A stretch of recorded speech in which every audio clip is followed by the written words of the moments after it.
Hakikat diri, pencerahannya Buya. Maksudnya apa? Hakikat diri. Kalau kita kan dulu membagi diri dan semana diri dan tepari diri. Panjang lo orang mendengar itu. Ada cara mudah belajar tentang diri. Ya. Man arafa nafsahu faqad arafa rabb. Siapa yang kenal dirinya, kenal Allah. Diri yang mana yang dikenal, kata Imam Ghazali? Diri yang bernama Ar-Razi kona. Ar-Razi bin Nur Akmal, bukan itu yang diri. Diri yang itu akan dikubur ke tanah. Ya nak, lah ada kawan kita meninggal, masuk corona batang kok. Yo, masuk kubur dah. Namanya terakhir ditulis di batu nisan. Sampai di situ namanya. Tak masuk ke alam kubur. Tak berlaku. Kalau ambo kenalan coba ngaji, pertama ambo tanya namu atau kerajo. Kalau berkenalan dengan diri, pertanyaan pertama, siapa nama dirimu?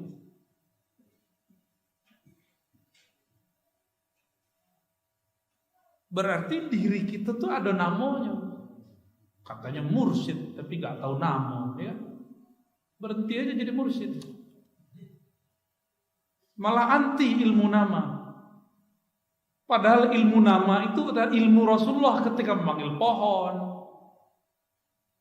Nabi ngomong kepada Bukit Uhud itu pakai ilmu nama. Tapi saya dengar ada mursyid anti dengan istilah nama ruf. Berarti dia gak paham kalimat ini. Diceramahkan kemana-mana. Man arafa nafsahu faqad arafa rabbahu. Siapa yang kenal dirinya kenal Allah. Kalau kenal diri, kenalan dulu. Kenal diri itu kenal nama. Nama dulu baru yang punya nama. Allah punya nama enggak? Allah punya nama. Hal ta'lamu lahu samiyya walillahil asmaul husna. Bahkan namanya sangat banyak. Al-asma'ul husna. Nama jasad kita Ambo Ar-Razi. Di kampus bernama doktor. Dipanggil Pak dosen. Di masjid bernama guru ngaji, Buya. Di surau dipanggil Gala. Di rumah dipanggil ayah, dipanggil abi, dipanggil papa. Ada lain? Ada panggilan lain? Papi, babi. Di kampung dipanggil Buyuang, misalnya gitu ya. Itu panggilan. Kalau tubuh fisiko banamo, siapa gih namo tubuh fisik? Fisiko saya gih namo. Ayah, ya nak. Yang paling punya otoritas bagi namo siapa? Ayah. Maka yang berhak memberi nama diri itu adalah sumber diri. Itulah Sayyidina Rasulullah Sallallahu Alaihi Wasallam. Jadi hakikat diri itu tahu saja namo beres, nanti bisa dijelaskan. Dan panjang-panjang nak cerita kan. Puta-puta lo jadi diri dan sebenar diri dan tapari diri dan sebalik diri. Itu main-main. Ya. Istilah-istilah mau puta-puta dia tidak tahu jo jalan pintas. Ya. Jalan pintas mengenal nama ruh. Nabi mengatakan kuntu nabiyan, aku sudah jadi nabi. Yang membocorkan namanya Nabi Isa. Siapa nama kenabian beliau? Nama sebelum Muhammad bin Abdullah namanya apa? Ahmad. Ahmad itu nama ruh. Jadi ruh kita itu bersumber dari Ahmad. Pasti ada nama. Nur dalam diri kita bersumber dari Nur Muhammad. Ada puluh nama. Tapi nama itu bukan apa. Itu wali-wali yang tinggi. Ya. Wali-wali yang pangkatnya Al-Ghaus. Ya. Pemimpin para wali. Tapi kalau tidak percaya ya sudah, tidak masalah. Cuma aku kembali, kalau kita kenalan pertama yang ditanya apa? Kalau wak berkenalan dengan diri wak, seharusnya yang pertama sekali adalah kenalan dengan nama. Kira-kira gitu ya. Kalau belum tahu nama wak, cukup panggil saja ruh pecahan Nur Muhammad. Kepada ruhku yang bersumber dari Nur Muhammad. Al-Fatihah. Itulah boleh. Kalau lo tahu aja namo, boleh mereka.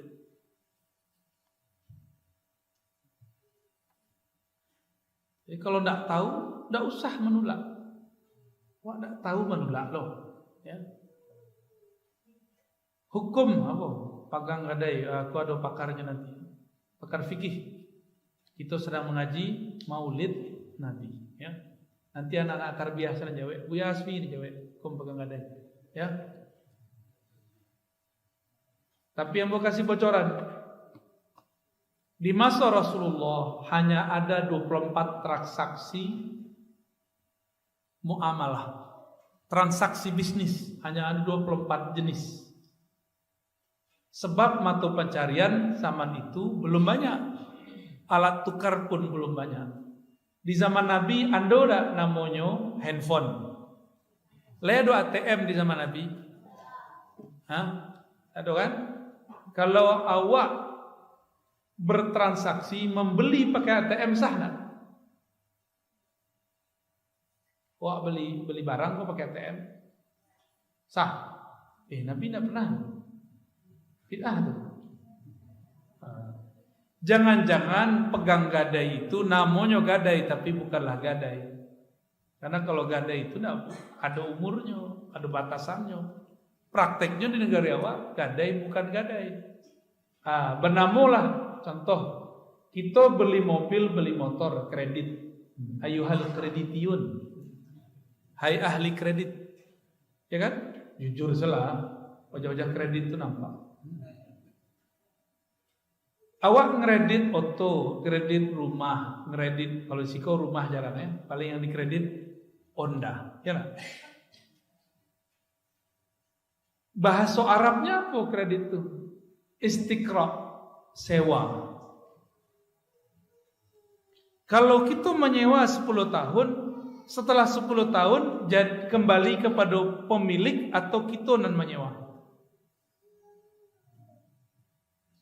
Anggap lambo menyewa motor daji, mengaji gua. Setelah 10 tahun mau menyewa, jadi punya mu enggak? Enggak, balik ke Bang Haji kan? Tapi kalau kita sewa kredit itu namanya al-istiqra al-muntahi bitamlik. Nah, itu arabisasi itu. Sewa yang berujung kepada jual beli kepemilikan. Maka namanya sewa jual atau sewa beli. Ada enggak di zaman Nabi itu? Tidak ada. Diadakan kini. Boleh enggak? Boleh. Al-aslu fil muamalat lil ibahah. Pada dasarnya transaksi itu dalam bab muamalat bisnis boleh-boleh saja sampai ada dalil yang kita dapat temukan bahwa diharam. Itu ya. Nanti panjang tuh ya. Saya kan difitnah menghalalkan riba. Benar kan? Ya? Yang kawan-kawan pengamat sosial media paham tuh. Karena kami mengatakan dulu saya mengharamkan bank, tapi sekarang saya mencabut pandangan bahwa bank itu riba. Jadi hemat kami bank itu belum tentu riba. Riba pasti haram, bank belum tentu haram. Kenapa? Belum tentu riba. Lah bisa wak sekolah gini kalau tidak pakai transfer lewat bank. Lah bisa Bapak Ibu beli makanan tidak pakai pitih. Pitih itu punya siapa? Bank. Kawan kita anti bank, tapi pitih dari bank dipakainya juga. Nangguang-nangguang. Islamnya nak kafah.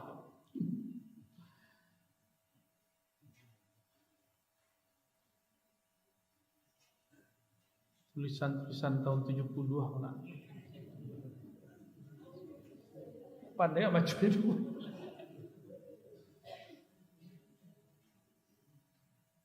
Apakah boleh berselawat sambil goyang? Maksudnya tuh sallallahu alaihi Muhammad gitu ya. Jangankan sambil goyang, sambil bercakap sebul dia. Sambil nyetir sebul dia. Nanda boleh sambil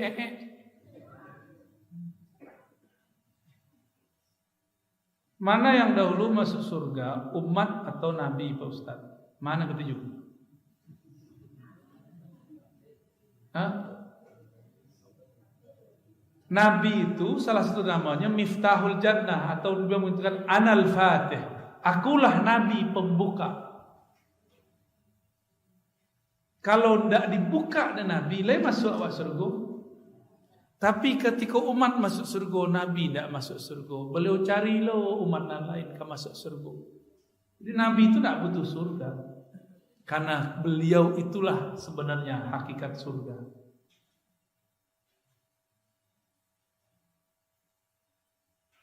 Awak masih membayangkan surga itu bidadari, ya nak? Makan-makan lama-lama. Apa kata Nabi? Allah memberiku makan dan minum. At'amani Rabbi. Allah memberiku makan. Allah yang memberiku minum. Jadi Nabi itu makan minum tuh itu cuma memerankan sisi manusiawi. Beliau tidak makan setahun juga bisa.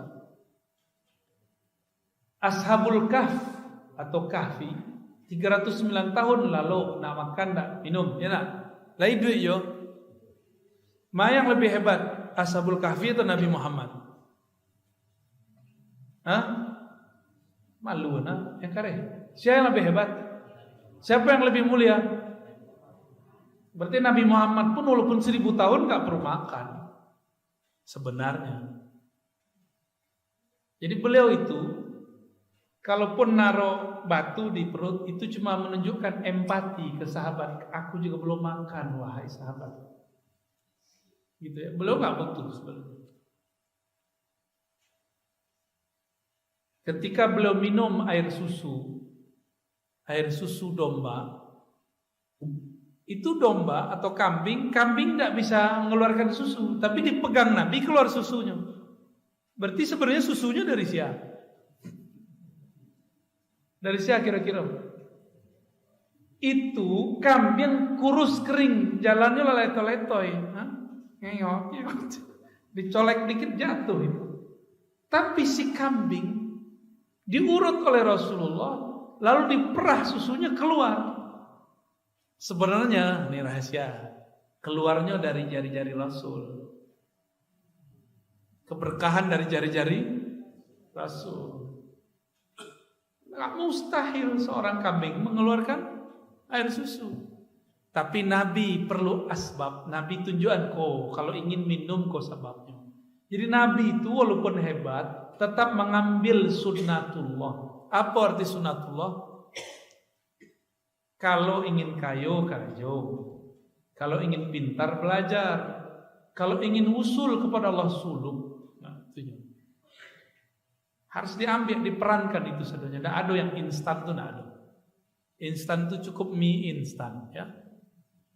Satu yang instan akan instan pula paine. Fa aina ma tuwallu fa thamma wajhullah. Kau tulisan Buya nak? Tapi tidak betul tulisannya. Kemanapun engkau memandang thamma, fa thamma, kata kunci itu. Fa maka berarti ada jaraknya, ada proses. Itulah namanya suluk. Sama di sana, kemanapun engkau memandang, maka di sana ada wajah Allah. Wajah Allah itu jangan dibayangkan wajah bentuk awak. Wajah Allah itu maksudnya ada dua wajah istilah. Ada wajah ahadiyah, ada wajah samadiyah. Kita turunkan dari surah Al-Ikhlas. Paham ahadiyah samadiyah? Enggak? Pengen paham enggak? Kemanapun engkau memandang, di sanalah wajah Allah. Di sana engkau akan menyaksikan ahadiyahnya Allah. Allah itu Esa. Enggak paham yo? Samadiyah. Tiadalah di alam semesta kecuali memerlukan rezeki, memerlukan hadiah-hadiah bantuan-bantuan dari Allah. Ya. Leado, Bapak Ibu bertanam padi, Ayo, siapa nama numbuhan? Bapak, ibu, atau Allah? Tahu dari mana?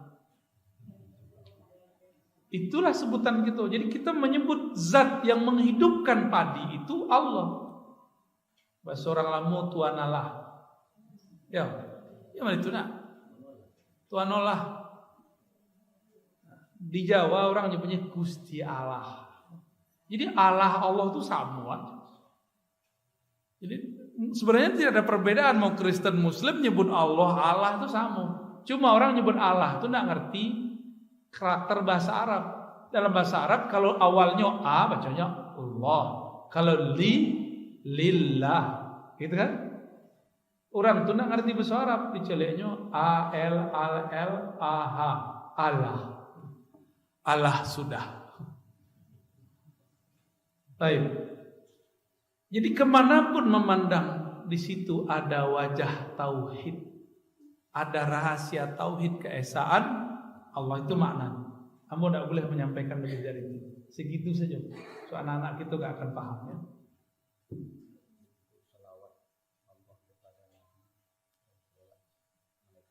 Oh bagus. Pantesan tulisannya kayak tahun 70-an ya. Saya tahu tulisan 70-an. Miriam. Itu ketahuan tuh, berarti gurunya dulu produksi sekolah rakyat. Kalau anak-anak muda kok buru-buru tulisannya, sebabnya menulisnya di iPad. Tidak bisa menulis, tulisannya bentuk cakar ayam. Ya, ndak Miriam kasuwo, ndak Miriam lo kakidah. Tak ada bantu aja. Kalau orang dulu halus, kasar, kan saking halusnya ndak terbaca dah boleh. Apakah makna innallaha wa malaikatahu yusholluna 'alan nabi? Sesungguhnya Allah bersalawat kepada nabi, bukan rasul, an-nabi. Salawatnya Allah kepada nabi itu adalah hembusan ruhnya. Saya ngerti tidak? Kalau nak ngerti berhenti di situ. Ya. Kok pertanyaannya kan begitu? Apa salawat Allah kepada Nabi Muhammad? Hembusannya ar-ruh itu hembusannya apa? Ahmad. Itu hembusannya. Jadi ketika Allah menghembuskan ruhnya, muncullah yang bernama Ahmad. Itulah yang disebut sholawatullah ala nabi. Innallaha wa malaikatahu yusholluna ala nabi. An-nabi di situ Ahmad. Maka bernamulah dalam ilmu ma'rifatullah Ahmad ruhullah. Apa bacaannya? Coba dibaca yang kering. Ahmad. Dikana-kana itu sampai nanti dibawa ke mati. Dikana nanti malaikat yang ada di alam kubur akan bertanya. Jawab aja itu. Ulang lihat. Ahmad. Jadi ditanya, "Ko siapa?" Jawab saja. Ahmad ruhullah. Langsung selamat insyaallah. Tapi proses kasih itu lama proses kasih. Mengecek senang mudahnya. Minimal malam kini lah tabaca dakwah untuk masuk ke dalam ruh itu. Ya, amin. Apa salawat malaikat kepada Nabi? Ambo bertanya, siapa yang lebih mulia, Nabi atau malaikat? Gimana? So ada buya mengecek lebih mulia Jibril pada Nabi Muhammad. Kan nak mengertinya bab itu. Tidak mengertinya, Jibril itu tidak tembus sampai ke aras, Nabi Muhammad tembus sampai ke aras. Berarti lebih mulia siapa? Jadi Jibril membawakan Al-Quran ke bumi bukan berarti Jibril lebih mulia daripada Nabi Muhammad. Justru Jibril itu pelayan Nabi Muhammad sallallahu alaihi wasallam. Maka ambo dalam ijazah tarikat ambo ganti kini. Ambo buang itu direvisi ijazah. An Sayyidina Muhammad anillah mubasyarah. dari Nabi Muhammad langsung dari Allah. Nama Jibril boleh di skip. Ya. Tapi kebanyakan orang masih menulis dari Nabi Muhammad kepada Jibril dari Allah. Berarti baru bab riwayat. Di bab riwayat betul. Tapi kan pertanyaan dan tadi pertanyaan hakikat saya. Ya, di bab hakikat Jibril lah yang mengambil ilmu dari Nabi Muhammad sallallahu alaihi. Ya. Bagi kira, payah diterima nak. Jibril mambiak kaji ke Nabi Muhammad lebih bisa terima. Jua tadi memahaminya. Ketika Jibril mentok tatahan di Sidratul Muntaha, Nabi Muhammad tembus ke aras dan diizinkan sujud di aras paling tinggi. Sebab aras itu adalah tempat bersemayam Ar-Rahman. Ar-Rahman itu nama daripada yang punya rahmah. Rahmat itu adalah Nabi Muhammad sallallahu alaihi wasallam. Jadi apa salawatnya malaikat kepada Nabi Muhammad? Sama jawab. Allahumma salli ala Sayyidina Muhammad atau sallallahu ala, sama. Maknanya sama. Tak jauh beda. Ya. Apa boleh sajadah yang kecil dipakai untuk sholat? Ya boleh lah, nggak pakai sajadah juga boleh. Boleh nggak sholat nggak pakai sajadah? Kok jadi masalah sih? Apakah putus sholat kita apabila dibatasi anak kecil? Ya enggak, tapi kurang atau orang yang duduk sholat. Kalau orang duduk sholat ya tidak dapat kesempurnaan jamaah, itu aja bedanya. Jadi kesempurnaan berjamaah itu rapat. Kesempurnaan berarti kalau ada orang berjamaah tidak berjarak dekat, maka sholat jamaahnya tidak sempurna gitu aja.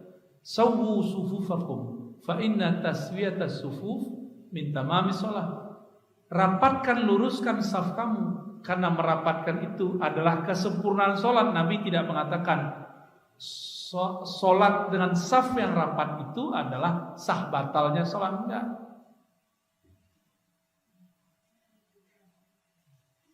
Kenapa Nabi? Oh, kok santiang nak bertanya? Ya? Siapa nak bertanya? Santiang nak bertanya. Kalau enggak santiang, kalau kau santiang. Nabi kan mengatakan, man kana akhiru kalamihi la ilaha illallah dakhalal jannah. Siapa yang akhir kalamnya la ilaha illallah masuk surga. Kok Nabi sebelum wafat membaca ummati bukan la ilaha? Hebat. Sadiq ya. Semoga jadi ulama besar nanti ya. Amin. Di mana sekolah? Lai pesantren. Kalau enggak aku pindah ya. Al-Mansur, Darul Ma'mur. Ya lanjut ya. Lanjut sekolah. Nabi Muhammad tuh punya surga.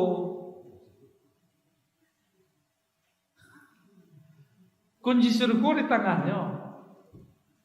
Lai perlunya mahar la ilaha illallah untuk masuk surga. La ilaha itu batang tubuhnya. Nafas Nabi itu la ilaha illallah. Jadi Imam Syibli ditanya, Syibli, kul la ilaha illallah. Aja Syibli, adenlah jauran punya namu tu, jangan ganggu, uskut. Jadi Imam Syibli berangnya kepada orang dan sok-sokan. Orang kau sok-sokan gitu. Syibli, kul la ilaha illallah, dakhaltal jannah. Baca la ilaha, kamu masuk surga. Akhirnya aku selalu bersama dengan yang engkau sebut namanya. Nah, arti je orang tu. Makanya Imam Syibli sebelum meninggal zikirnya Allah. Bagi yang belum faham zikir Allah, afdalnya meninggal baca la ilaha illallah.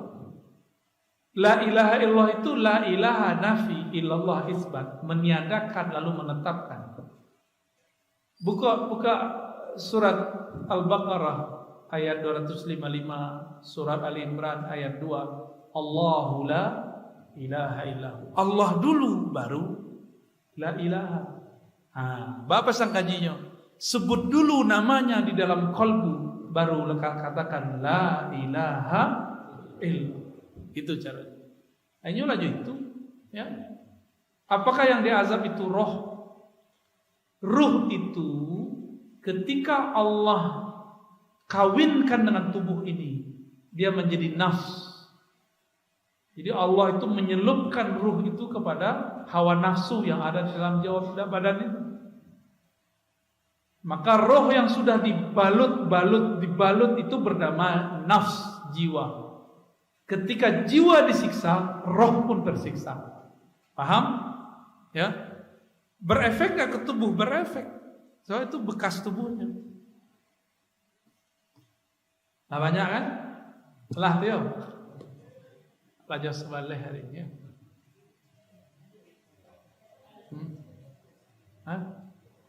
Kelas kecepalet kolalah tuh. Jadi Bapak Ibu alim ulama, semoga pertemuan kita diridhai oleh Allah. Tambah kenal kepada Rasulullah sallallahu alaihi wasallam. Semoga tahun depan maulidnya ada salawatnya. Jadi orang di Jawa, orang di Hadramaut, orang di Mesir, sebelum datang buyanya atau pas lah datang buyanya, itu sudah banyak orang salawat, bisa sejam, 2 jam bersalawat. Jadi tidak ada Bapak Ibu tuh kesepian menunggu anu saya nak tentu kan? Dari tadi antuk saya diam aja. Lain apa dibaca? Bagaimana tadi? Yang dibaca tadi? Berjanji. Ya. Nah, kalau bisa lebih panjang bacanya. So berjanji itu setiap bait-baitnya ada salawat kepada Nabi Muhammad sallallahu alaihi wasallam. Demikian dari kami Bapak Ibu, mohon maaf lahir batin. Semoga Allah pertemukan lagi kita dalam waktu yang lebih baik. Amin ya rabbal alamin. Assalamualaikum warahmatullahi wabarakatuh.